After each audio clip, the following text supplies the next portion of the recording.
ISR9 news కి స్వాగతం.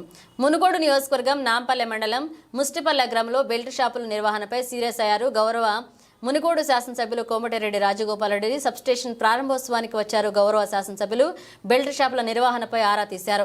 Belt షాపులు మూసివేయాలేదని మహిళలు చెప్పడంతో స్థానిక నాయకులు పోలీసులపై సీరియస్ అయ్యారు. ఇక గ్రామాలలో బెల్ట్ షాపులు మూసివేస్తేనే అభివృద్ధి, బెల్ట్ షాపులు మూసివేయకుండా ఏ ఒక్క నాయకుడు నాకు ఫోన్ చేయొద్దు, నా దగ్గరికి రావద్దన్నారు.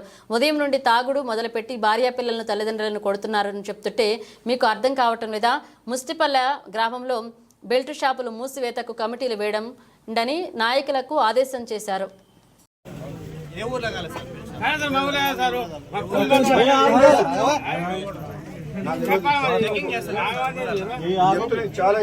చాలా సీరియస్ ఇష్యూ. ఇప్పుడు నా దగ్గర నేను రిపోర్ట్ వస్తుంటే కొంచెం గౌరవం, అఫీషియల్ ప్రోగ్రాము, మన అందరికి పండగ లాంటి ప్రోగ్రామ్, సబ్ స్టేషన్. ఇక్కడికి కూడా తాగి రావాల్సిన అవసరం ఏంది? చాలా మంది తాగి వచ్చి మాట్లాడుతున్నారు నాతో. ఒక మర్యాద, పద్ధతి, గౌరవం ఏమైనా ఉందా? సిగ్గుతో తాగించుకోవాలి. పొద్దునాక తాగడానికి బుద్ధి ఉండాలి. భార్య పిల్లలు సోయి ఉండాలి. ఉదయం లేచి తాగడానికి. ఇన్ని బెల్ట్ షాపులు బంద్ చేయమని చెప్పినా ఎవరు బంద్ చేయాలి? మీ ఊరోళ్ళందరూ బంద్ చేయాలి. అట్లా కాదు, మీ గ్రామస్తులు కమిటీ వేయలే.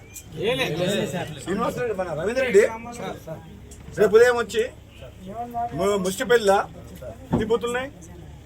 5 మహిళలు, 5 ఇంపార్టెంట్ పర్సన్స్ తోటి 2 కమిటీలు. అంటే ఒక బూత్లో 5 పురుషులు, 5 లేడీస్. రెండో బూత్లో 5 పురుషులు, 20 మంది తోటి కమిటీ వేయాలి.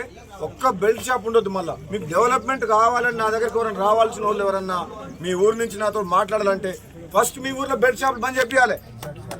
మీరు తాగి నాతో మాట్లాడుతుంటే నేను బెల్ట్ షాప్ మీకు డెవలప్మెంట్ చేయాలనా? ఈ పద్ధతేనా? మర్యాదనేనా? ఉదయం 5 గంటలకు 6 గంటలకు ఉదయం 5